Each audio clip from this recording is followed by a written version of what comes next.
شهر رمضان الذي أنزل فيه القرآن هدى للناس وبينات من الهدى والفرقان نحمده ونصلي على رسوله الكريم اما بعد فاعوذ بالله من الشيطان الرجيم بسم الله الرحمن الرحيم رب اشرح لي صدري ويسر لي امري واحلل عقدة من لساني يفقهوا قولي الحمد لله الذي منه بدأ الحمد وإليه يعود الحمد لله الذي منه بدأ كل شيء وإليه يعود لا الہ الا اللہ خالق کل شیء وہو علی کل شیء وکیل۔ ہر قسم کی حمد اللہ کے لیے ہے جس کی طرف سے حمد شروع ہوتی ہے اور جس کی طرف حمد لوٹ کر جاتی ہے۔ ہر قسم کی حمد اللہ کے لیے ہے جس سے ہر چیز کا آغاز ہوتا ہے اور ہر چیز پلٹ کر اسی کی طرف جاتی ہے۔ اللہ کے سوا کوئی معبود برحق نہیں، وہ ہر چیز کا خالق ہے اور وہ ہر چیز پر کارساز ہے۔ دوسرا پارہ۔ لوگوں میں سے بے وقوف ضرور کہیں گے کس چیز نے انہیں ان کے اس قبلے سے پھیر دیا جس کی طرف یہ رخ کیا کرتے تھے۔ آپ کہہ دیجئے مشرق اور مغرب اللہ ہی کے ہیں، وہ جسے چاہتا ہے سیدھے رستے کی طرف ہدایت دیتا ہے۔ براء ابن عازب کہتے ہیں کہ رسول اللہ صلی اللہ علیہ وسلم ہجرت کر کے مدینہ پہنچے تو 16 یا 17 ماہ تک بیت المقدس کی طرف منہ کر کے نماز پڑھتے رہے۔ پھر آپ کو بیت اللہ کی طرف منہ کرنے کا حکم ہوا۔ اس پر یہود، منافقین، مشرکین سب نے اعتراضات شروع کر دیے کہ اگر وہ پہلا قبلہ درست تھا تو اسے بدلنے کی کیا ضرورت تھی، اور اگر یہ درست ہے تو اتنی دیر بیت المقدس قبلہ کیوں رہا؟ اللہ تعالیٰ نے اس کا جواب دیا کہ یہ لوگ بے وقوفی کی وجہ سے ایسی باتیں کہہ رہے ہیں۔ مشرق یا مغرب کی اپنی کوئی حیثیت نہیں کہ ان کی طرف منہ کرنا باعث ثواب ہو، بلکہ اصل چیز اللہ سبحانہ وتعالیٰ کے حکم کی فرما برداری ہے، کیونکہ مشرق و مغرب کا مالک وہی ہے۔ وہ جب چاہے جدھر چاہے منہ کر کے نماز پڑھنے کا حکم دے سکتا ہے۔ یاد رکھیے عبادت میں اصل چیز اطاعت ہے، فرما برداری ہے۔ ہمارا کام اللہ کا حکم ماننا ہے، کیونکہ صراط مستقیم وہی ہے جس کا وہ حکم دیتا ہے، مگر اس پر چلنے کی توفیق وہ جسے چاہے دیتا ہے، اور جو توفیق سے محروم ہے وہ بے وقوفی سے بیکار باتیں بناتے رہتے ہیں۔ تو یاد رکھیے اللہ کے حکم پر اعتراض کرنا اللہ کی نگاہ میں بے وقوفی اور جہالت ہے، اور ایسا کام وہی کرتا ہے جو بے وقوف ہو، حق سے عناد رکھتا ہو۔ جو شخص سچا مومن ہو، عقل مند ہو، جو شخص ہدایت یافتہ ہو، وہ اللہ تعالیٰ کے ہر حکم کو خوشی کے ساتھ قبول کر لیتا ہے۔ آج بھی اگر کوئی بڑے سے بڑا مفکر، بڑے سے بڑا فلاسفر، بڑے سے بڑا سائنٹسٹ اللہ کے کسی حکم پر اعتراض کرتا ہے تو وہ دراصل جہالت کا شکار ہے۔ دین کے اعتبار سے بے وقوف لوگ وہی ہوتے ہیں کہ جو اللہ کے حکم کے خلاف چلتے ہیں۔ بعض لوگ دنیا کے معاملات میں بہت مہارت رکھتے ہیں لیکن اللہ کی نگاہ میں وہ حقیر ترین ہوتے ہیں۔ حسن بصری کہتے ہیں ان میں سے کوئی شخص 1 درہم کو اپنے ناخن سے ٹھوکر مار کر اس کے وزن کو تو معلوم کر لیتا ہے اور اس میں غلطی نہیں کرتا، لیکن اس کو صحیح طرح سے نماز پڑھنا بھی نہیں آتی۔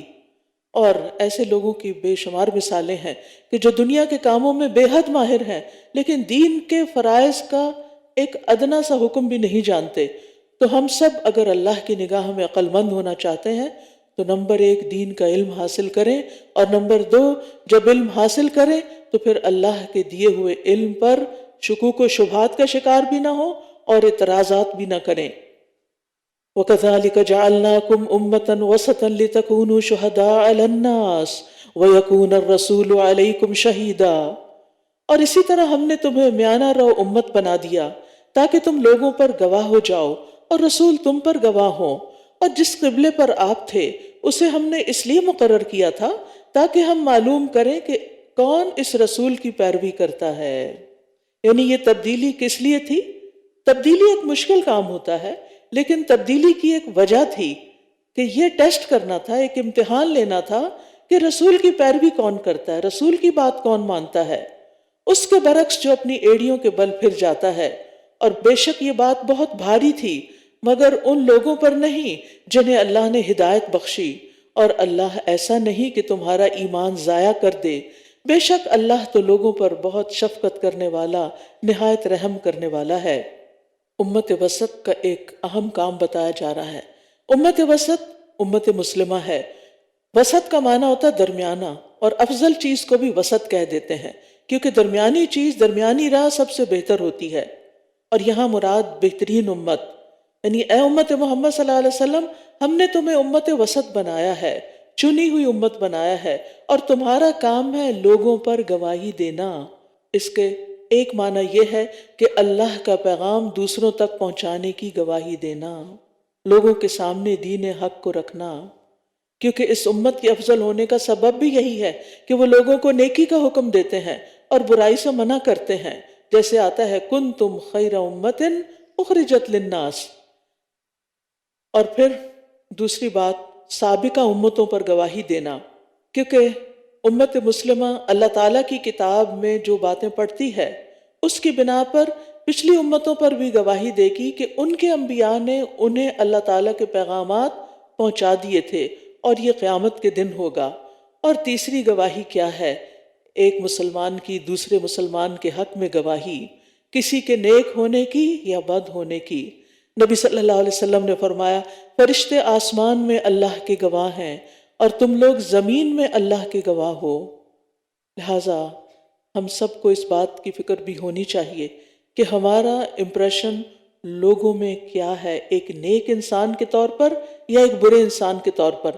اس کا یہ مطلب نہیں کہ ہم ایکٹنگ شروع کر دیں اور ہم لوگوں کے سامنے اچھے بننے کی کوشش کریں اور دکھاوا اور ریاکاری شروع کر دیں، لیکن اس بات کی فکر ضروری ہے کہ ہم اپنے آثار کیا چھوڑ کے جا رہے ہیں، ہمارے امپریشنز کیا ہیں، لوگ ہمیں دیکھتے ہی ہمارے بارے میں کیا سوچتے ہیں۔ اور پھر یہاں رسول صلی اللہ علیہ وسلم کی اتباع کا وجوب بھی پتہ چلتا ہے، لِنَعْلَمَ مَن يَتَّبِعُ الرَّسُولَ، کیونکہ آپ کی اطاعت کرنے والے، آپ کا اتباع کرنے والے اللہ کے محبوب بندے ہوتے ہیں۔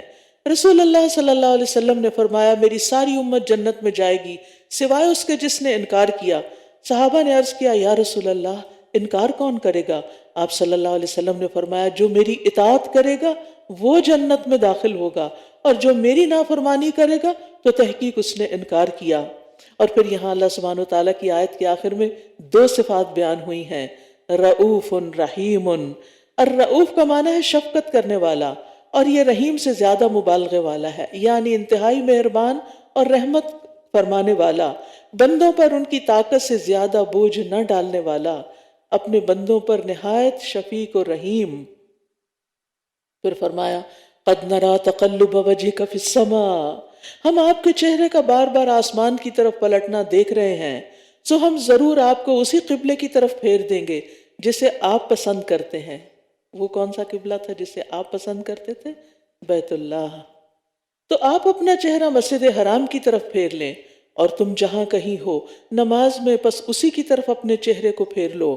اور بے شک جن لوگوں کو کتاب دی گئی ہے وہ خوب جانتے ہیں کہ یقیناً ان کے رب کی طرف سے یہی حق ہے، اور اللہ ان اعمال سے ہرگز غافل نہیں جو یہ کرتے ہیں۔ تو اس سے یہ پتہ چلتا ہے کہ نماز کی ادائیگی کے لیے قبلے کو فالو کرنا ضروری ہے، اور جب قبلہ معلوم نہ ہو سکے تو پھر کیا کریں؟ جیسے سفر میں، جیسے کشتی میں بیٹھے ہیں یا جہاز میں بیٹھے ہیں، یا کسی ایسی جگہ پر ہیں کہ جہاں کوئی کلو ہی نہیں ہے، کہ آج کل کے دور میں تو خیر یہ مشکل نہیں رہی، لیکن پہلے زمانے میں تو لوگوں کے پاس فون نہیں تھے کہ وہ جہاں بیٹھے جھٹ سے قبلہ معلوم کر لیں۔ تو اس صورت میں فَأَيْنَمَا تُوَلُّوا فَثَمَّ وَجْهُ اللَّهِ، جدھر بھی منہ آئے پھر نماز پڑھ لو۔ سواری پر نفل نماز پڑھتے ہوئے اگر ممکن ہو تو قبلہ رخ کر لینا چاہیے، لیکن اگر ممکن نہ ہو تو جدھر منہ آئے پھر فَثَمَّ وَجْهُ اللَّهِ، اسی طرف رخ کر کے آپ نماز پڑھ سکتے ہیں۔ رسول اللہ صلی اللہ علیہ وسلم جب سفر کرتے اور نفل پڑھنے کا ارادہ کرتے تو اپنی اونٹنی کا رخ قبلے کی طرف کر کے تکبیر کہتے، پھر سواری آپ کا رخ جدھر کو بھی کرتی نماز پڑھتے رہتے۔ لیکن فرض نماز کے لیے ضروری ہے کہ قبلہ رخی ہو، الا یہ کہ نماز کا وقت نکل رہا ہے اور آپ کے پاس کوئی چوائس نہیں، یا یہ کہ آپ کسی بھی طرح اس طرف منہ کر ہی نہیں پاتے، کسی بھی مجبوری کے تحت ورنہ 2 نمازیں سفر میں جمع کی جا سکتی ہیں کہ آپ 2 ظہر اور عصر، مغرب اور عشاء، اگر جلدی نکلنا ہو تو مغرب کے ساتھ ہی عشاء پڑھ کے نکل جائیں، اور اگر تاخیر سے پڑھنا ہو تو ظہر کو بھی عصر کے ساتھ ملا کر ڈیسٹینیشن پہ پڑھ لیں، لیکن قبلے کی طرف ضرور رخ کریں۔ پھر فرمایا اور اگر آپ ان اہل کتاب کے پاس ہر طرح کی نشانی لے آئیں تب بھی یہ آپ کے قبلے کی پیروی نہیں کریں گے، اور نہ آپ ان کے قبلے کی پیروی کرنے والے ہیں، یہیں سے دونوں امتیں الگ الگ ہو گئیں، اور نہ ان میں سے کوئی کسی دوسرے کے قبلے کی پیروی کرنے والا ہے، یعنی نہ یہودی عیسائیوں کے اور نہ عیسائی یہودیوں کے قبلے کی پیروی کرنے والے ہیں۔ اور اگر علم آ جانے کے بعد آپ نے ان کی خواہشات کی پیروی کی تو بلا شبہ تب آپ ظالموں میں شمار ہوں گے، یعنی آپ کو اللہ نے علم دیا بذریعہ وحی، لہٰذا اب آپ ان کی خواہشات اور ان کی مرضی پر نہیں چلیں گے۔ الذین آتیناہم الکتاب یعرفونہ کما یعرفون ابناءہم، جن لوگوں کو ہم نے کتاب دی وہ آپ کو اس طرح پہچانتے ہیں جیسے وہ اپنے بیٹوں کو پہچانتے ہیں، اور بے شک ان میں سے ایک فریق لازماً حق کو چھپاتا ہے حالانکہ وہ جانتے ہیں۔ الحق من ربک فلا تکونن من الممترین، یہ حق آپ کے رب کی طرف سے ہے لہٰذا آپ ہرگز شک کرنے والوں میں سے نہ ہوں۔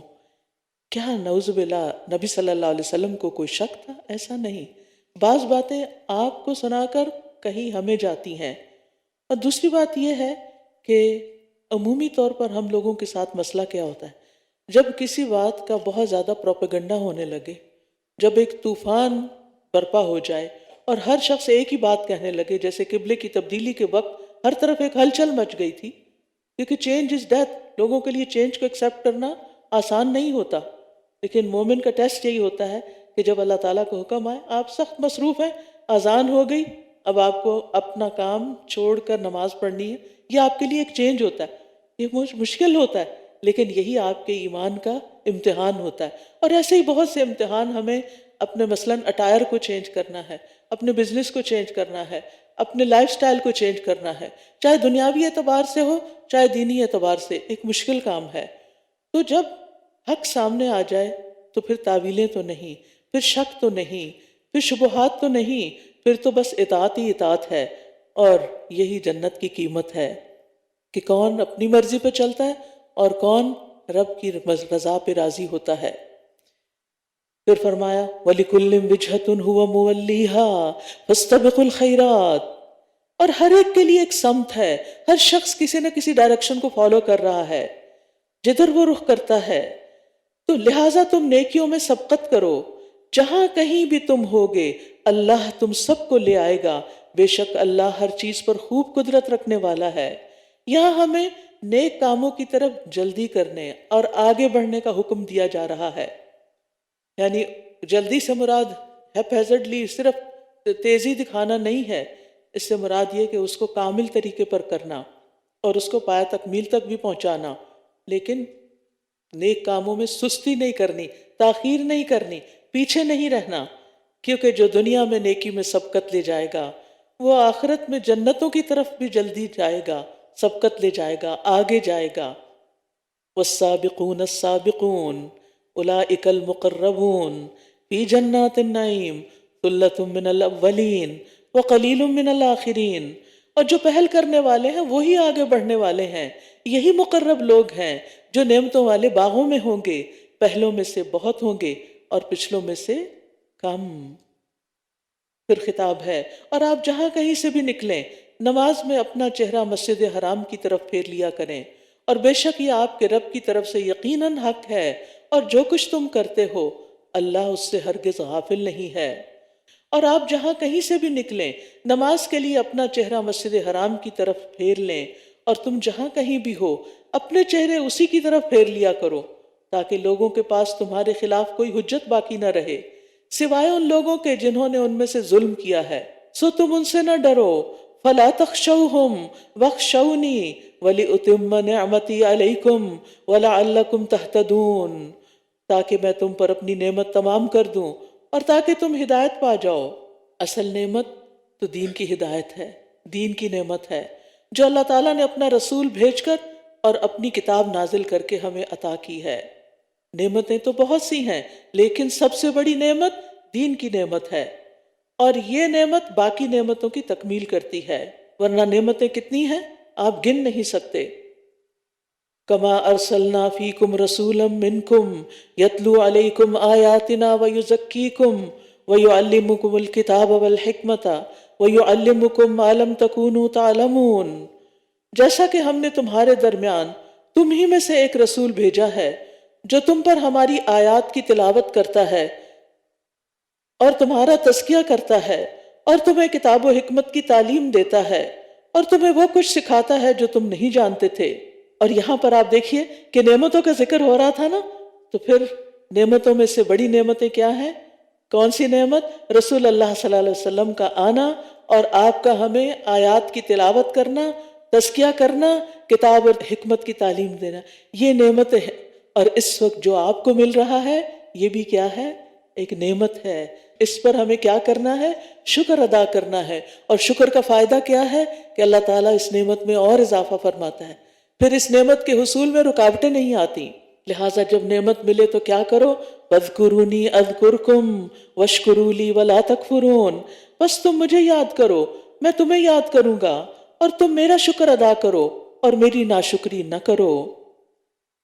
فَاذْكُرُونِي یعنی میں نے اپنے رسول اور قرآن کے ذریعے سے نعمت پوری کرنے کا انعام تم پر کیا، لہٰذا تم پر لازم ہے کہ اب تم مجھے یاد رکھو، مجھے مت بھولو۔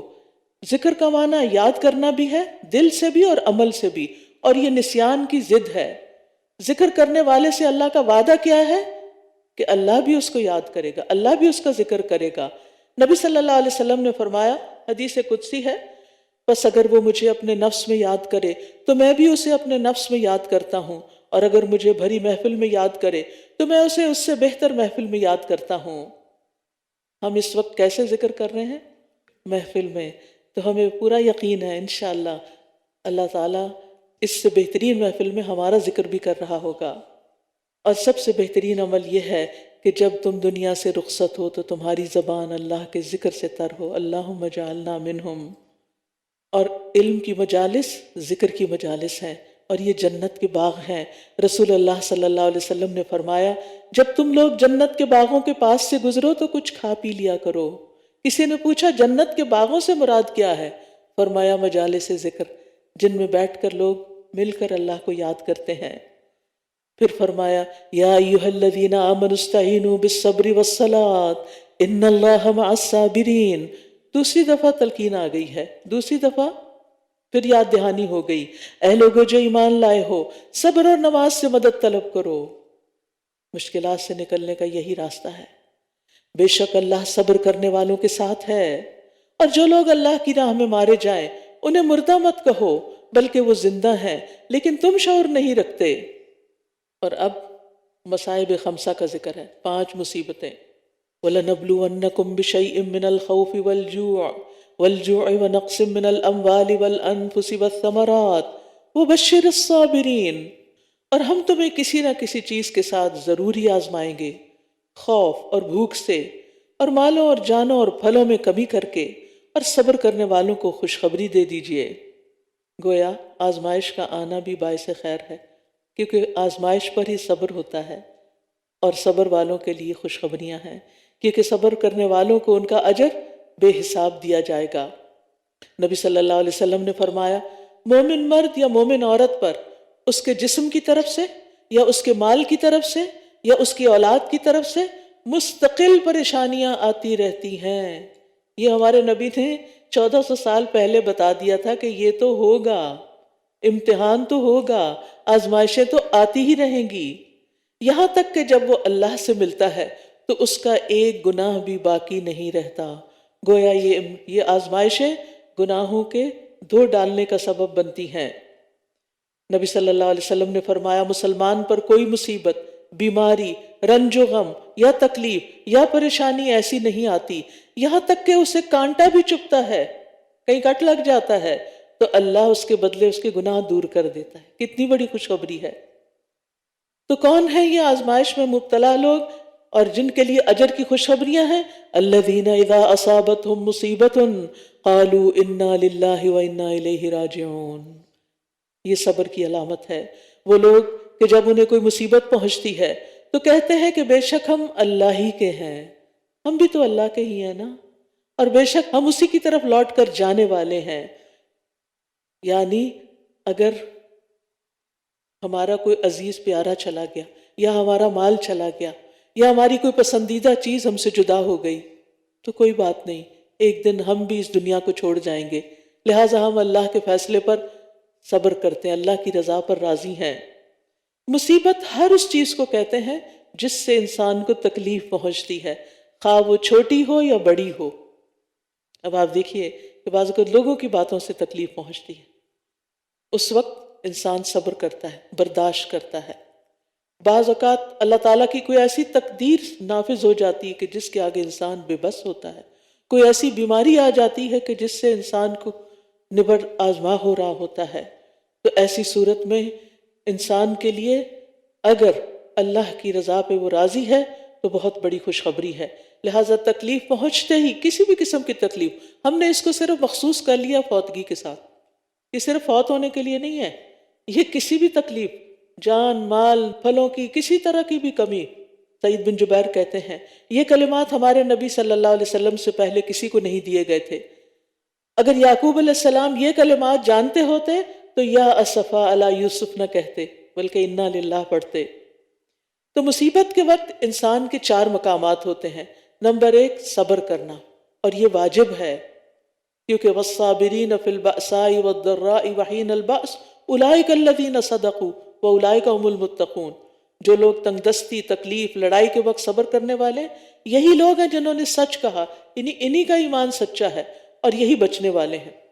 تو صبر تو کرنا ہی ہوگا، صبر بہت ضروری ہے، صبر کے بغیر چارہ ہی نہیں، یہ پہلا درجہ ہے۔ دوسرا تکلیف پہ راضی ہونا، اور جو راضی ہوتا ہے اللہ اس سے راضی ہو جاتا ہے۔ تیسرا ہے مصیبت پہ شکر کرنا، کس لیے کہ کہیں اس سے بڑی بھی آ سکتی تھی، تو جو شخص مصیبت پر شکر کرتا ہے وہ اپنے رب کی تعریف کر رہا ہوتا ہے کہ اللہ میں تجھ سے راضی ہوں۔ اور چوتھے مصیبت پہ ناراض نہ ہونا، اللہ سے ناراض ہونا کبیرہ گناہ ہے، لہٰذا کبھی یہ نہ کہیں وائے می، میرے اوپر ہی کیوں مشکل آ گئی، ہم ہی پر کیوں آزمائشیں آ رہی ہیں، ہم ہی کیوں آزمائے جا رہے ہیں۔ نہیں، آپ تو چن لیے گئے ہیں، اس لیے کوئی ایسا جسر شو نہیں کرنا کہ جس سے اللہ تعالیٰ ناراض ہو، کوئی اللہ کی ناراضگی والا کام بھی نہیں کرنا، جیسے رخسار پیٹنا، کپڑے پھاڑنا، جاہلیت والی باتیں کرنا، ان باتوں سے اللہ تعالیٰ ناراض ہوتا ہے۔ اور جو صبر کریں اولئک علیہم صلوات من ربہم ورحمہ واولئک ھم المہتدون، یہی وہ لوگ ہیں جن پر ان کے رب کی طرف سے نوازشیں اور رحمت ہے، اور یہی لوگ ہدایت یافتہ ہیں۔ تو صبر کرنے والوں کو 3 نعمتیں ملتی ہیں۔ نمبر 1 رب کی مہربانیاں، نمبر 2 اس کی بہت بڑی رحمت، اور نمبر 3 ہدایت یافتہ ہونے کی سند کہ تم ہدایت پر ہو۔ اب ہم سب جانچ سکتے ہیں کہ کیا ہم ہدایت پہ ہیں یا نہیں، اگر یہ ٹریٹس ہمارے اندر ہیں تو ہدایت پر ہیں، اور جو صبر نہیں کرتے انہیں کچھ بھی حاصل نہیں ہوتا، نہ ان کی مصیبت ٹلتی ہے اور نہ آخرت میں ان کے لیے کوئی اجر ہے اور نہ رب کی رضا۔ تو صبر کرنے والوں کی مشقت کم ہے، اجر زیادہ ہے۔ بے صبری کرنے والوں کی مشقت بھی بہت ہے، وہ مسلسل تکلیف میں رہتے ہیں۔ صابرین کو اللہ کی مدد ملتی ہے، النصر مع الصبر، اللہ کا ساتھ ملتا ہے، وَاصْبِرُوا إِنَّ اللَّهَ مَعَ الصَّابِرِينَ، اللہ کی محبت ملتی ہے، وَاللَّهُ يُحِبُّ الصَّابِرِينَ، جنت کے بالا خانوں کا حصول اس پر مبنی ہے، أُولَئِكَ يُجْزَوْنَ الْغُرْفَةَ بِمَا صَبَرُوا، یہی وہ لوگ ہیں جو اپنے صبر کا بدلہ جنت کے بالا خانوں کی صورت میں پائیں گے۔ اور إِنَّمَا يُوَفَّى الصَّابِرُونَ أَجْرَهُمْ بِغَيْرِ حساب، انلمیٹڈ اجر، بے حساب اجر، جو لوگ تکلیف آنے پہ صبر کریں۔ کیا کوئی دن ایسا ہے جس میں کوئی تکلیف نہ آئے آپ کو، چھوٹی یا بڑی؟ تو ان تکلیفوں پر ہائے، شور، چیخنا، چلانا، موڈ آف کر لینا، بات کرنا چھوڑ دینا، اور لوگوں سے شکوے اور اللہ سے شکوے، کیا اس سے مصیبتیں ختم ہو جائیں گی؟ زندگی تو ہے ہی امتحان کے لیے، لہٰذا صبر کرنا سیکھیے اور صبر مانگیے۔ من یتصبر یصبرہ اللہ، جو صبر کرے گا اللہ اس کو صبر دے دے گا۔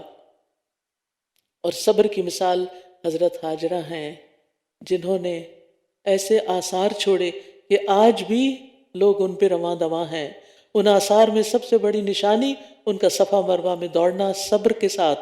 ان الصفا والمروہ من شعائر اللہ، بے شک صفا اور مروہ اللہ کی نشانیوں میں سے ہیں، تو جو کوئی اس گھر کا حج یا عمرہ کرے تو اس پر کچھ گناہ نہیں کہ ان دونوں کے درمیان چکر لگائے، اور جو کوئی خوشی سے نیکی کرے تو بے شک اللہ قدردان ہے، خوب علم رکھنے والا ہے۔ اللہ سبحانہ وتعالیٰ کے ناموں میں سے ایک نام الشاکر اور ایک الشکور بھی ہے، جو اس کا معنی کیا ہے کہ بہت زیادہ قدردانی کرنے والا، تھوڑی سی محنت پر بہت زیادہ اجر دینے والا، قلیل عبادت پر عظیم درجات دینے والا، دنیا کے تھوڑے سے عرصے میں عبادت کرنے پر آخرت کی لامحدود نعمتیں عطا کرنے والا۔ اللہ تعالیٰ عمل کے بدلے اجر دیتے ہیں، اس لیے اس کو شکر کہا گیا ہے۔ وہ تھوڑے سے عمل کی بھی قدردانی کرتا ہے۔ ان الذین یکتمون ما انزلنا من البینات والہدی، لیکن اس کے برعکس جو اللہ کی نعمت دین کی قدر نہیں کرتے اور حق کو چھپاتے ہیں، ان کا انجام کیا ہے؟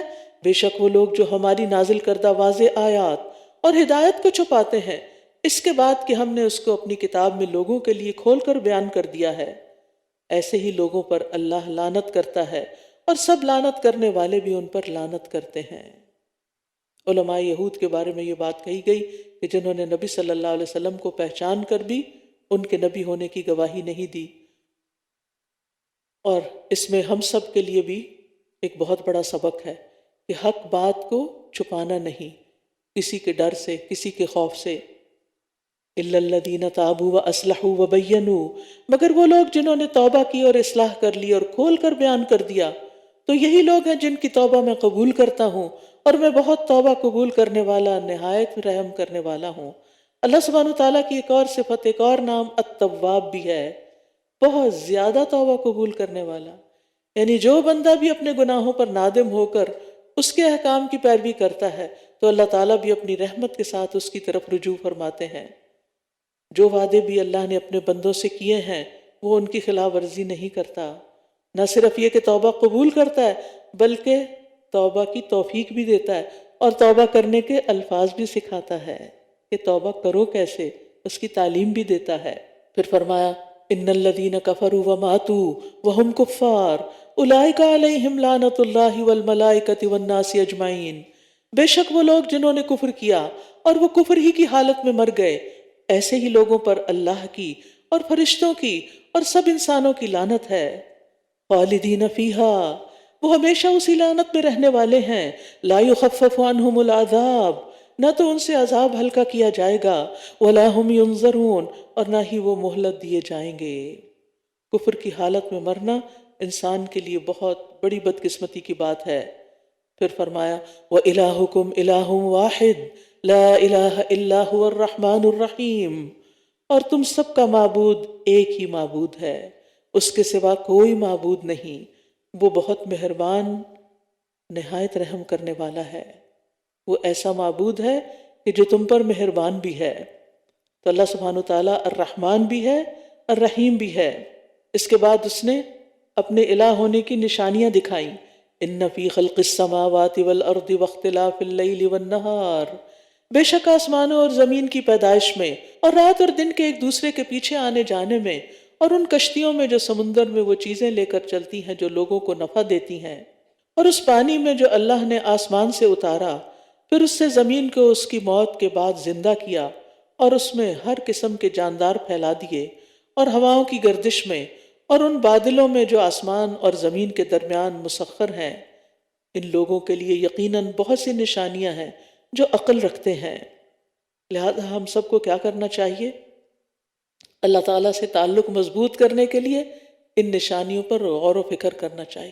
یہ نہیں کہ بس صبح ہوئی ہے، رات ہوئی ہے اور کوئی غور و فکر نہیں، چڑھتے سورج کو دیکھ کر بھی اللہ کی شان کو یاد رکھیں، اللہ کی تسبیح کریں، اور جب سورج غروب ہو رہا ہو، جب دن کی روشنی آئے اور جب رات کا اندھیرا ہو، ہر آن اپنے رب کو یاد کریں اور اللہ تعالیٰ کی قدرت کو پہچانیں کہ یہ اس کے سوا کوئی بھی نہیں کر سکتا، وہ اکیلا ہی یہ سب کچھ کر رہا ہے۔ لیکن اس کے باوجود لوگوں کی آنکھوں پر پٹی بندھی ہوئی ہے، وہ اللہ کو چھوڑ کر اوروں کو اپنا معبود بنا لیتے ہیں اور ان سے سخت محبت کرتے ہیں۔ فرمایا اور لوگوں میں سے کچھ ایسے بھی ہیں جو اللہ کے سوا اوروں کا اس کا مد مقابل بنا لیتے ہیں، اور وہ ان سے ایسی محبت کرتے ہیں جیسی محبت اللہ سے ہونی چاہیے، اور وہ لوگ جو ایمان لائے وہ اللہ کی محبت میں سب سے زیادہ شدید ہیں۔ اور کاش ظالم دیکھ لیں، جب وہ عذاب کو دیکھیں گے تو جان لیں گے کہ بے شک قوت ساری کی ساری اللہ ہی کے لیے ہے، اور بے شک اللہ شدید عذاب والا ہے۔ انداد جو ہے یہ ند کی جمع ہے۔ کل ہم نے یا ایھا الناس اعبدوا ربکم میں پڑھا تھا فلا تجعلوا للہ اندادا، یہاں وہ سبق پھر دوبارہ دہرا دیا گیا۔ ند میں ہر وہ چیز شامل ہے جو انسان کے دل پر مسلط ہو کر وہ مقام بنا لے جو اللہ تعالیٰ کا حق ہے۔ بت پرست جو ہیں وہ ان ہستیوں کی مورتیاں بنا کے ان کو پوجا کرتے تھے جن سے وہ محبت کرتے تھے۔ قبر پرست ان ہستیوں کی قبروں پر عمارتیں بنا کے ان کی پوجا کرتے ہیں جن سے وہ محبت کرتے ہیں، جن کی عظمت ان کے دلوں پہ چھائی ہوئی ہوتی ہے، بزرگوں کی، اور انہیں پھر نفع نقصان کا مالک سمجھتے ہیں، اور ان کی قبروں پر جا کر اپنی حاجتیں پیش کرتے ہیں، مصیبت کے وقت ان کو پکارتے ہیں اور ان سے فریادیں کرتے ہیں۔ غوث کا کیا مطلب ہے؟ فریاد رسی کرنے والا۔ کیا اللہ کے علاوہ بھی کوئی فریاد رسی کر سکتا ہے؟ ہمیں تو یہ سکھایا گیا یا حیو یا قیوم برحمتک استغیث، ہمیں تو کسی اور کو غوث بنانا ہی نہیں۔ اور پھر صرف غوث نہیں، غوث اعظم، ان کا نام عبد القادر جیلانی بولنا چاہیے نہ کہ غوث اعظم۔ یہ بولنا بھی شرک ہو جاتا اگر ذہن میں وہی ہیں، لیکن ہم کبھی سوچتے ہی نہیں کہ ہم کیا کہہ رہے ہیں۔ پھر اسی طرح باقی بھی بہت سی مثالیں آپ کے سامنے اپنے معاشرے کی موجود ہیں کہ جن کی طرف توجہ دینے کی ضرورت ہے، کیونکہ شرک ایسا گناہ ہے جو قابل معافی نہیں۔ اور پھر آپ دیکھیں کہ پچھلی قوموں کے اندر بھی ایسی خرابیاں پیدا ہو گئی۔ اب دیکھیں تقریباً کئی سو سال کعبہ کے اندر بت رکھ دیے گئے اور لوگ ان بتوں کے ساتھ کعبہ کا طواف کرتے۔ اللہ جو ایک ہے اور جس کو اپنے ساتھ کسی کو شریک بنانے پر اتنا غصہ آتا ہے، اتنا اس کا غضب بھڑکتا ہے کہ قریب ہے کہ آسمان پھٹ پڑے اور پہاڑ بھربھرے ہو جائیں، لیکن اس کے باوجود اللہ نے برداشت کیا، اس شرک کو برداشت کیا، اور پھر اس کے خاتمے کے لیے ایک رسول بھیجا۔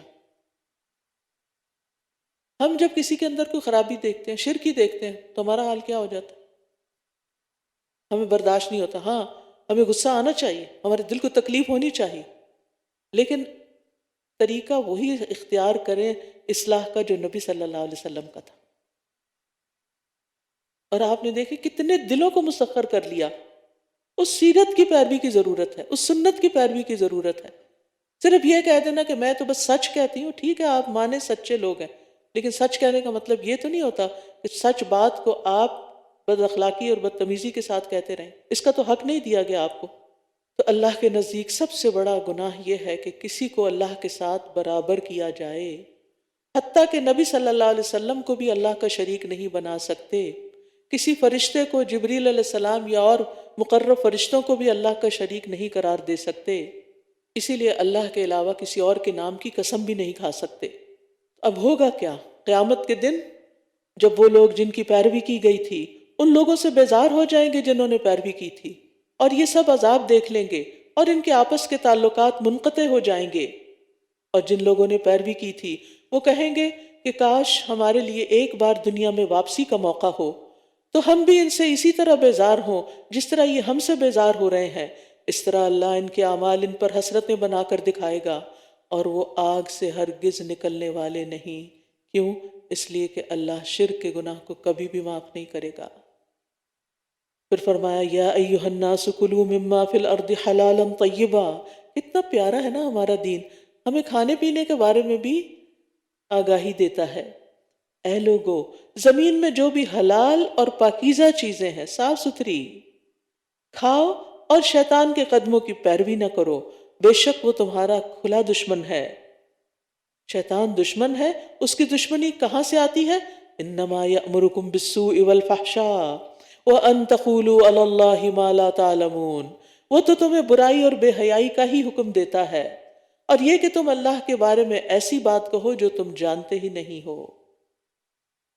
سو سے مراد کوئی بھی برائی، کوئی بھی بری چیز، اور فحشاء سے مراد وہ برائی جو حد سے بڑی ہوئی ہوتی ہے۔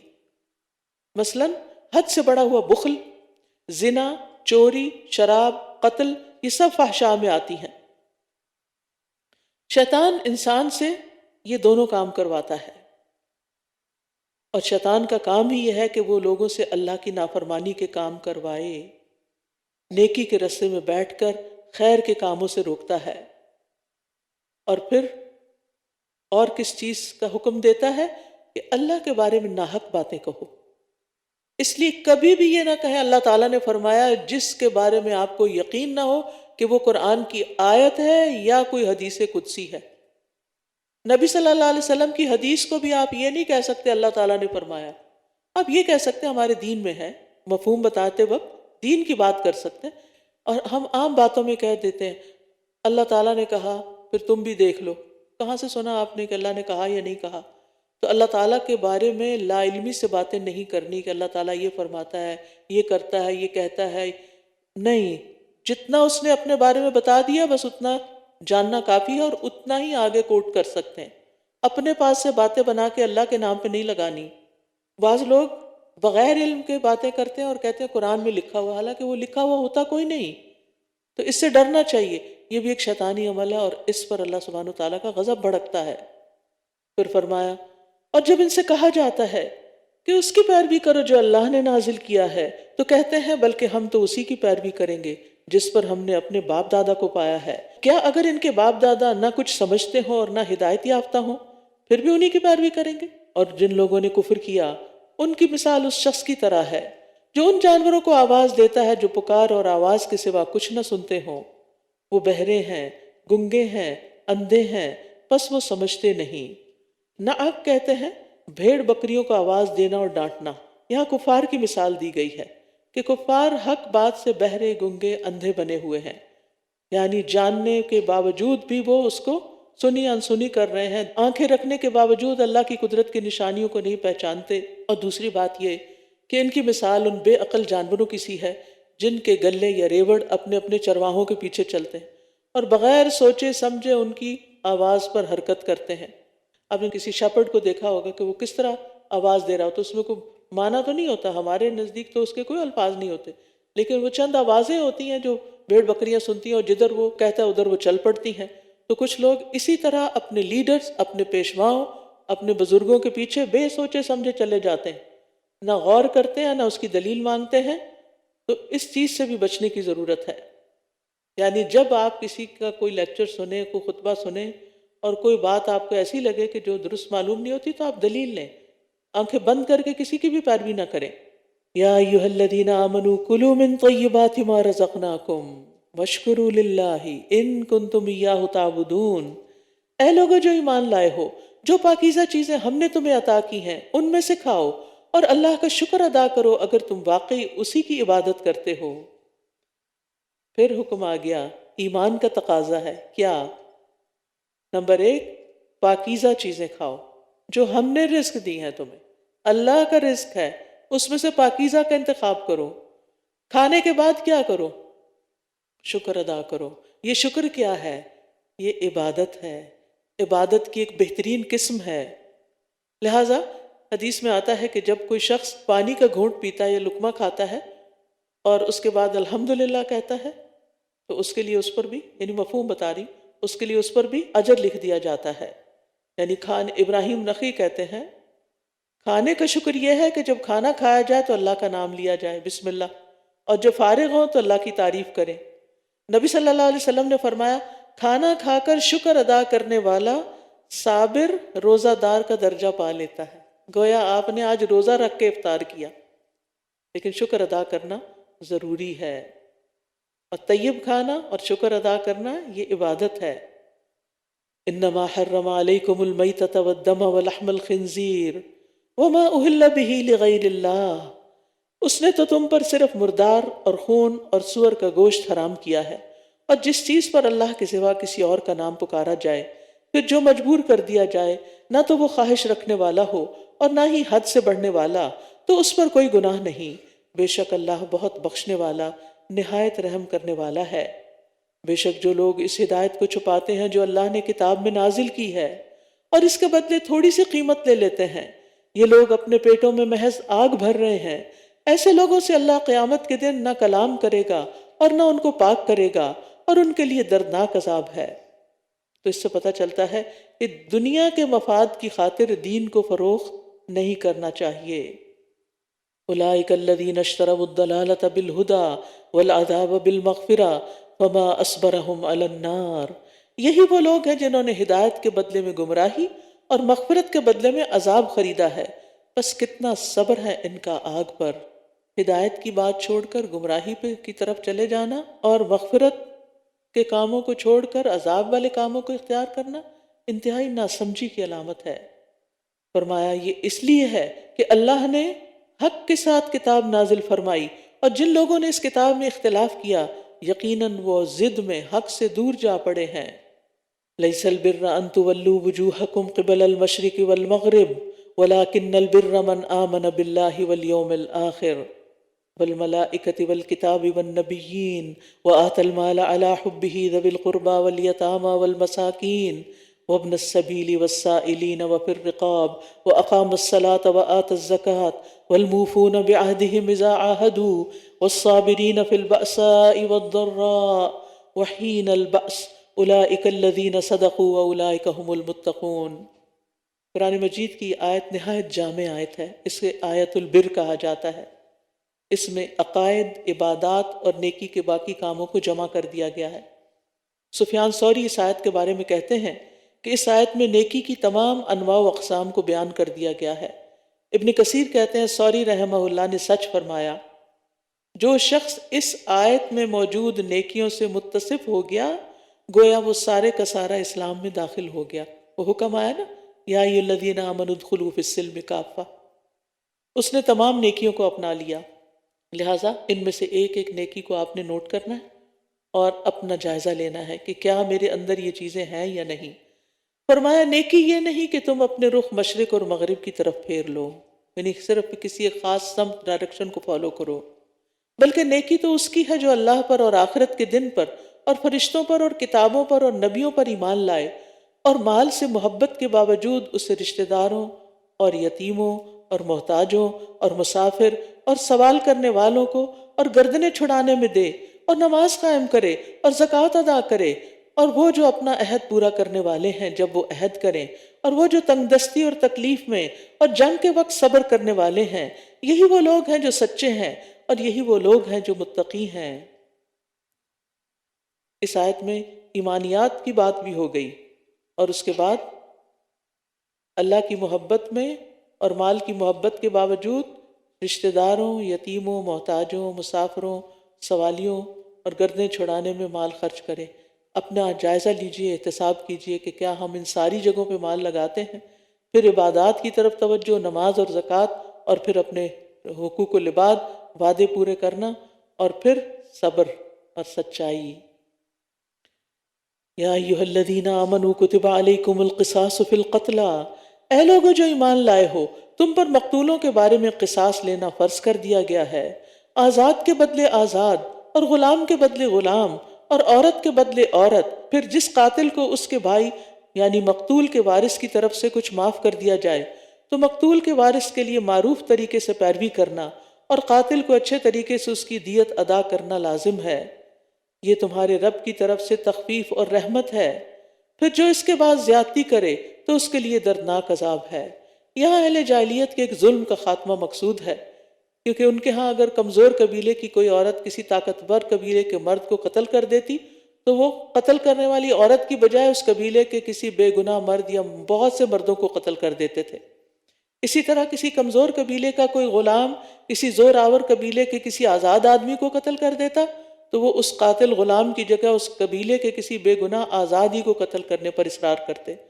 تو اللہ تعالیٰ نے واضح کر دیا کہ نہیں، قتل کرنے والے کے بدلے میں قاتل ہی کو قتل کیا جائے گا، کسی دوسرے کو نہیں۔ قاتل خواہ آزاد ہے، غلام ہے، مرد ہے یا عورت۔ یہاں ایک دلچسپ بات یہ ہے کہ مقتول کے وارث کو قاتل کا بھائی کہا گیا، یعنی قتل ہو گیا، جرم بہت بڑا ہے، لیکن رشتہ ایمانی نہیں ختم ہوا، اور ایک طرح سے سفارش بھی کی گئی کہ اب جو ہونا تھا ہو گیا، اب تم اسے کچھ نہ کچھ رعایت دے دو، کچھ معافی دے دو۔ معافی کی دو صورتیں ہیں، ایک تو یہ کہ صدقہ کرتے ہوئے دیت کے بغیر معاف کر دیں، اور دوسرا یہ کہ دیت لیں، پوری لیں یا اس میں سے کچھ معاف کر دیں، اور اگر معاف کرتے ہوئے قصاص کی جگہ دیت قبول کر لیں تو پھر دینے والوں پہ لازم ہے کہ اچھی طرح اس کو ادا کریں، اور دیت کا تقاضا کرنے والے اچھے طریقے سے کریں۔ استطاعت ہوتے ہوئے دیت ادا نہ کرنا ظلم ہے، اور دیت میں دیر بھی نہیں کرنی چاہیے۔ وَلَكُمْ فِي الْقِصَاصِ حَيَاةٌ يَا أُولِي الْأَلْبَابِ لَعَلَّكُمْ تَتَّقُونَ، اور تمہارے لیے قصاص میں زندگی ہے اے عقل والو، تاکہ تم بچ جاؤ۔ یعنی قصاص تو جان کے بدلے جان لینا ہے، جان لینے میں زندگی ہے۔ ہاں، یہ کہ ڈیٹرنٹ کا کام کرے گا، آئندہ لوگوں کی جانیں بچ جائیں گی، سزا کے خوف سے لوگ قتل کرنے سے رک جائیں گے، اور کوئی کسی اور کو قتل کرنے کی جرات نہیں کرے گا۔ اور پھر تتقون یعنی تم دوسرے کو قتل کرنے سے بچ جاؤ گے، اور اس طرح آخرت میں اللہ کے عذاب سے بچ جاؤ گے۔ علماء کہتے ہیں کہ یہ آیت اختصار اور جامعیت میں بے نظیر ہے، بے مثال ہے، اتنا بڑا حکم چند لفظوں میں دے دیا گیا۔ پھر فرمایا کتب علیکم اذا حضر احدکم الموت، تم پر فرض کیا گیا کہ جب تم میں سے کسی کو موت آنے لگے، یعنی ایسی بیماری ہے کہ اب زندگی کے آثار کم ہی ہیں، یعنی جان بچنا مشکل ہے، تو اگر وہ کچھ مال چھوڑ دے تو والدین اور رشتہ داروں کے لیے معروف طریقے سے وصیت کر جائے، یہ حق ہے متقی لوگوں پر۔ اب ایسا ہے کہ والدین اور رشتہ داروں کے حصے تو اللہ تعالیٰ نے سورۃ النساء میں خود مقرر کر کے بتا دیے، لیکن کچھ والدین اور رشتہ داروں کے حصے مقرر نہیں بھی ہوتے، ان کے بارے میں وصیت کرنا ضروری ہوتا ہے تاکہ وہ محروم نہ رہ جائیں۔ مثلا وہ والدین جو مسلم ہی نہیں، کافر والدین وارث تو نہیں بن سکتے، تو ان کے لیے وصیت کی جا سکتی، یا غلام ہیں، غلام بھی وارث نہیں بنتا لیکن وہ مسلمان ہے غلام جو ہے، تو ایسی صورت میں اس کے لیے بھی کچھ نہ کچھ وصیت کی جا سکتی۔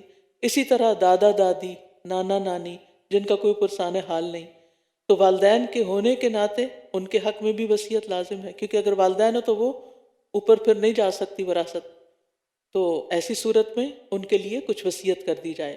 اسی طرح کسی شخص کے بیٹوں کی موجودگی میں پوتے پوتیاں وارث نہیں ہو سکتے، تو پھر ان کو وصیت کے ذریعے کچھ دیا جا سکتا ہے۔ یعنی ایسے پوتوں کے حق میں وصیت فرض ہے جن کا والد فوت ہو چکا ہو اور ان کا جائیداد میں حصہ نہ بنتا ہو، تو ان کے لیے کچھ نہ کچھ مال وقف کر یعنی کہ وصیت کے طور پر مختص کر دیا جائے۔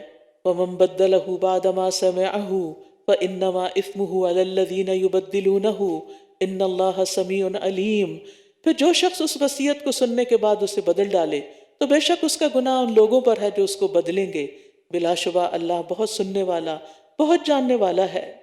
السمیع بہت سننے والا، اس کی سماعت سے کوئی چیز بھی دور نہیں، چونٹی کے چلنے کی آواز ہو یا کسی اور چیز کی اس سے بھی کم، کوئی اللہ کی تعریف کرے، حمد پکارے یا کوئی شکوہ کرے، سب کی باتیں سن رہا ہوتا ہے۔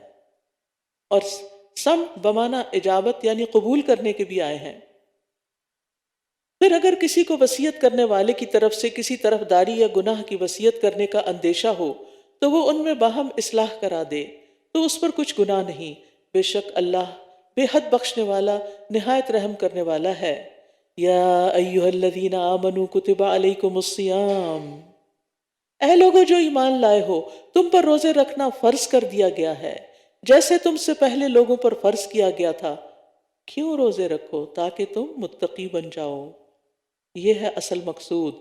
تو روزہ تقوی کے حصول کا، یعنی تقوی کے اتنے فوائد اور بے شمار ثواب اور اجر بتائے جاتے ہیں، تو سوچتا ہے انسان، کیونکہ انسان کی نجات کا نثار تقوی حاصل کیسے ہو؟ تقوی روزے سے حاصل ہوتا ہے اور بہت بڑا ذریعہ ہے، کیونکہ اس میں نفس کو کنٹرول کیا جاتا ہے۔ روزہ شہوت کو توڑتا ہے، انسان کے تکبر کو ختم کرتا ہے۔ تو جتنا زیادہ تقوی ہوگا اتنا زیادہ مقام ہوگا، کیونکہ نبی صلی اللہ علیہ وسلم سے پوچھا گیا لوگوں میں سب سے زیادہ معزز کون ہے؟ آپ نے فرمایا لوگوں میں سب سے زیادہ معزز وہ ہے جو سب سے زیادہ تقوی والا۔ اللہ کی نگاہ میں ان اکرمکم عند اللہ اتقاکم، لہذا تقوی کا حصول ضروری ہے۔ اور یہ رمضان کا مہینہ ایام معدودات، گنتی کے چند دن ہیں، پھر جو کوئی تم میں سے بیمار ہو یا سفر پر ہو تو وہ دوسرے دنوں سے گنتی پوری کر لے، اور جو لوگ طاقت رکھتے ہوں وہ ایک مسکین کا کھانا فدیے میں دے دیں۔ بس جو کوئی خوشی سے نیکی کرے تو وہ اسی کے لیے بہتر ہے، اور یہ کہ تم روزہ رکھو تمہارے حق میں بہتر ہے اگر تم جانتے ہو۔ شہر رمضان الذی انزل فیہ القرآن ھدی للناس وبینات من الھدی والفرقان، رمضان وہ مہینہ ہے جس میں قرآن نازل کیا گیا ہے، اللہ کی بہت بڑی نعمت جو لوگوں کے لیے سراپا ہدایت ہے، اور اس میں حق و باطل میں فرق کرنے کے واضح دلائل ہیں۔ تو جو کوئی تم میں سے اس مہینے کو پائے اسے چاہیے کہ اس کے روزے رکھے، اور جو بیمار ہو یا سفر میں ہو تو دوسرے دنوں میں گنتی پوری کر لے۔ اللہ تمہارے ساتھ آسانی چاہتا ہے اور وہ تمہارے ساتھ تنگی کا ارادہ نہیں رکھتا، اور تاکہ تم گنتی پوری کر لو، اور تاکہ جو اس نے تمہیں ہدایت بخشی تم اس پر اللہ کی بڑائی بیان کرو، اور تاکہ تم شکر ادا کرو۔ اس بات پر شکر کہ اللہ نے ہمارے لیے سہولت بھی رکھی ہے۔ اور پھر جب رمضان ختم ہو جائے تو تکبیرات کہہ کے اللہ کی بڑائی بیان کرو کہ اللہ نے رمضان کا مہینہ اچھا گزار دیا، روزے پورے ہو گئے، اور اب عید منانے کا وقت ہے۔ اور عید کے دن بوسٹنگ نہیں، تکبر اور فخر نہیں کہ ہم نے پورے روزے رکھے اور ہم نے 10 قرآن ختم کیے ہیں، بلکہ بڑائی اللہ کی ہے جس نے ہمیں توفیق دی ہے۔ وَإِذَا سَأَلَكَ عِبَادِي أَنِّي فَإِنِّي قَرِيبٌ، اور جب میرے بندے آپ سے میرے بارے میں سوال کریں تو بے شک میں قریب ہی ہوں، میں پکارنے والے کی پکار کا جواب دیتا ہوں جب بھی وہ مجھے پکارے، لہٰذا انہیں چاہیے کہ یہ بھی میری بات قبول کریں اور مجھ پر ایمان لائیں تاکہ یہ ہدایت پائیں۔ یاد رکھیے روزہ دار کی دعا رد نہیں ہوتی، خصوصاً رمضان میں روزے کی حالت میں دعا کی قبولیت زیادہ بڑھ جاتی ہے، اور افطار کا وقت قبولیت کا وقت ہوتا ہے۔ اس وقت گھر میں ہنگامہ مچانے کی بجائے دعا مانگنے پر توجہ رکھنی چاہیے۔ نبی صلی اللہ علیہ وسلم نے فرمایا 3 آدمیوں کی دعا رد نہیں کی جاتی، ان میں سے ایک روزے دار کی، یہاں تک کہ وہ اس کو افطار کر لے۔ نبی صلی اللہ علیہ وسلم نے یہ بھی فرمایا کہ رمضان کے ہر دن اور ہر رات اللہ تبارک و تعالیٰ کی طرف سے کچھ لوگوں کو جہنم سے خلاصی نصیب ہوتی ہے، اور ہر دن رات میں مسلمان کی ایک دعا ایسی ضرور ہوتی ہے جو قبول ہو جائے۔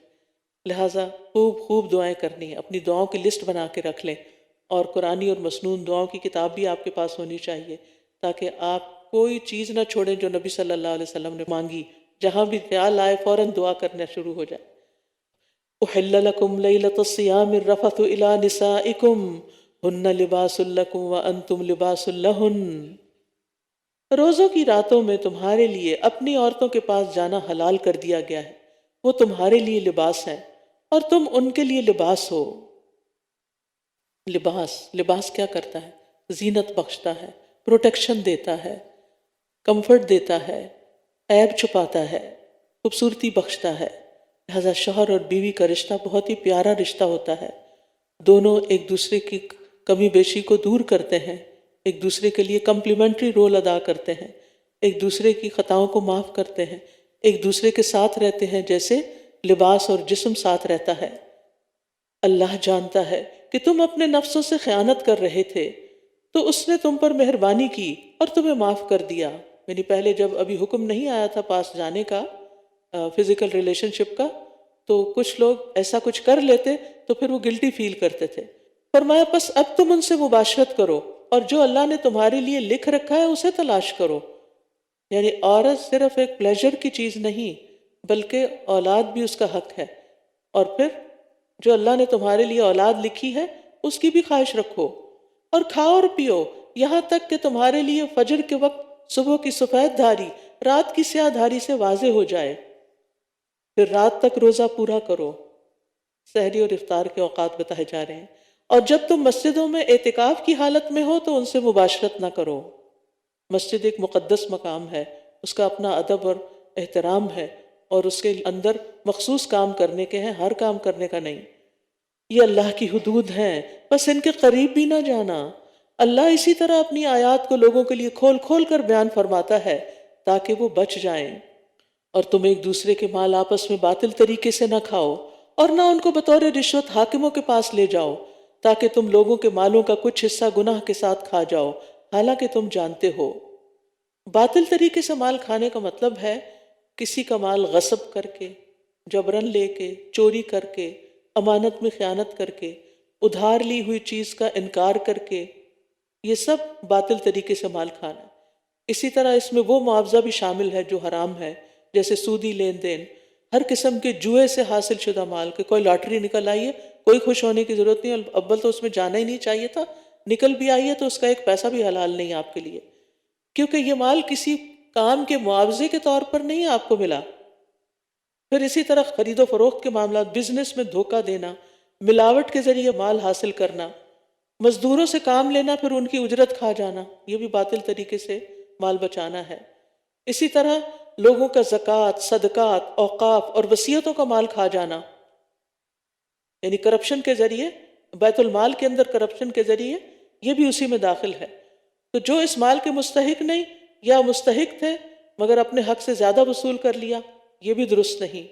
اسی طرح وراثت میں کسی کا حق نہ دینا اس کو اور زبردستی اس پہ قبضہ جما لینا، بے شمار صورتیں ہیں۔ یعنی جو مال آپ کا حق نہیں وہ آپ کے لیے اس کی طرف دیکھنا بھی جائز نہیں۔ وہ جس کا ہے اللہ اسی کو نصیب کرے، اپنے مال کی فکر کرے لیکن دوسروں کے مال پہ نظر نہ رکھیں، اور نہ ہی دھوکے اور فریب سے ان کو ہتھیانے کی کوشش کریں، کیونکہ ناحق ایک لقمہ کھانا بھی عذاب کا باعث ہے۔ پھر فرمایا یسألونک عن الأہلہ، وہ آپ سے نئے چاندوں کے بارے میں سوال کرتے ہیں، کہہ دیجئے کہ وہ لوگوں کے لیے عبادت اور حج کے اوقات معلوم کرنے کے لیے ہیں، اور نیکی یہ نہیں کہ تم گھروں میں ان کے پیچھے سے آؤ، بلکہ نیکی اس کی ہے جو تقوی اختیار کرے، اور گھروں میں ان کے دروازوں سے آیا کرو، اور اللہ سے ڈرو تاکہ تم فلاح پاؤ۔ انصار کی عادت یہ تھی کہ جب وہ حج یا عمرے کے لیے جاتے اور احرام پہن لیتے تو پھر اگر کوئی کام بھی پڑ جاتا گھر میں جانے کا، واپس آنے کا، تو دروازے سے نہیں آتے تھے، بیک سائڈ سے آتے تھے، بیک ڈور سے آتے یا دیوار پھلانگ کے آتے۔ تو یہ ان کی خود ساختہ رسم تھی۔ اس سے منع کر کے ایک بڑی خوبصورت بات سکھا دی گئی کہ وَأْتُوا الْبُيُوتَ مِنْ أَبْوَابِهَا، صرف اتنی سی بات جو ہے اس میں بے شمار حکمت ہے۔ ہر کام سیدھے رخ سے کرو، سیدھے طریقے سے کرو، ہر کام کو اس کا حق دو۔ جو کام ہے جس طریقے پر ہونا چاہیے، جو کسی کے ساتھ پرامس کیا ہے اس کے مطابق کرو، اور اللہ کی راہ میں ان لوگوں سے لڑو جو تم سے لڑتے ہیں، اور زیادتی نہ کرو، بے شک اللہ زیادتی کرنے والوں سے محبت نہیں کرتا۔ کسی پر بھی زیادتی نہیں، حتیٰ کہ اپنے دشمن کے ساتھ بھی زیادتی نہیں۔ اور تم دوران جنگ جہاں انہیں پاؤ قتل کر دو، اور انہیں وہاں سے نکال دو جہاں سے انہوں نے تمہیں نکالا ہے، اور فتنہ قتل سے بھی زیادہ سنگین جرم ہے۔ اور تم ان سے مسجد حرام کے پاس لڑائی نہ کرو جب تک کہ وہ خود تم سے اس میں نہ لڑیں، پھر اگر وہ تم سے حدود حرم میں لڑیں تو انہیں قتل کرو، ایسے کافروں کا یہی بدلہ ہے۔ فَإِنِ انْتَهَوْا فَإِنَّ اللَّهَ غَفُورٌ رَحِيمٌ، پھر اگر وہ باز آ جائیں تو بے شک اللہ بے حد بخشنے والا اور نہایت رحم کرنے والا ہے۔ سبحان اللہ۔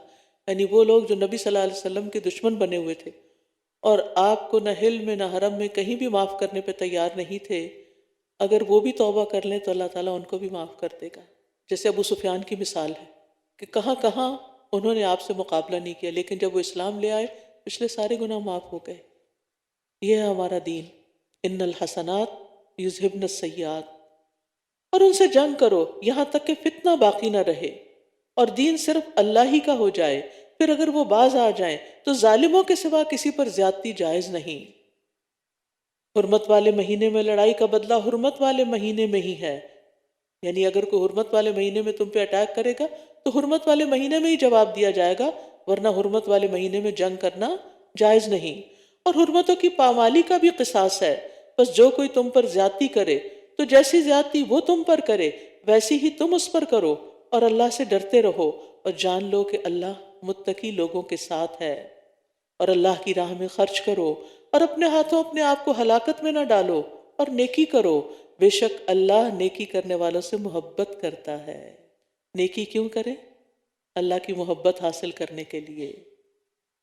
اور یہاں اللہ کی راہ میں مال خرچ کر کے، اللہ کے دین کے لیے مال خرچ کر کے، اور مال کو سینت سینت کے نہ رکھو، ورنہ یہ مال ہی ہلاکت کا سبب بن جائے گا۔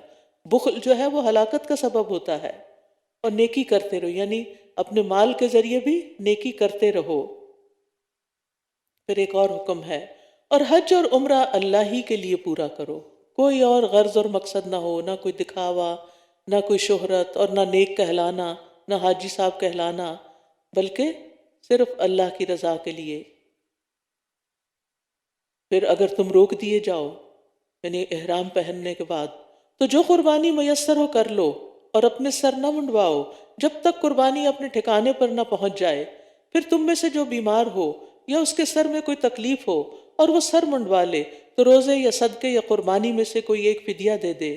پھر جب تم امن میں آ جاؤ تو جو کوئی حج کا وقت آنے تک عمرے کا فائدہ اٹھائے تو جو قربانی میسر ہو کر لے، اور پھر جو نہ پائے تو 3 دن کے روزے حج کے دوران اور 7 دن کے روزے اس وقت رکھے جب تم گھروں کو واپس لوٹ جاؤ، اور 7 دن کے روزے اس وقت رکھو جب تم گھروں کو واپس لوٹ جاؤ۔ یہ پورے 10 ہو گئے۔ یہ 10 روزوں کا حکم کس کے لیے؟ یہ حکم اس شخص کے لیے ہے جس کے اہل و عیال مسجد حرام مکہ کے رہنے والے نہ ہوں، اور اللہ سے ڈرتے رہو اور جان لو کہ بے شک اللہ سخت سزا دینے والا ہے۔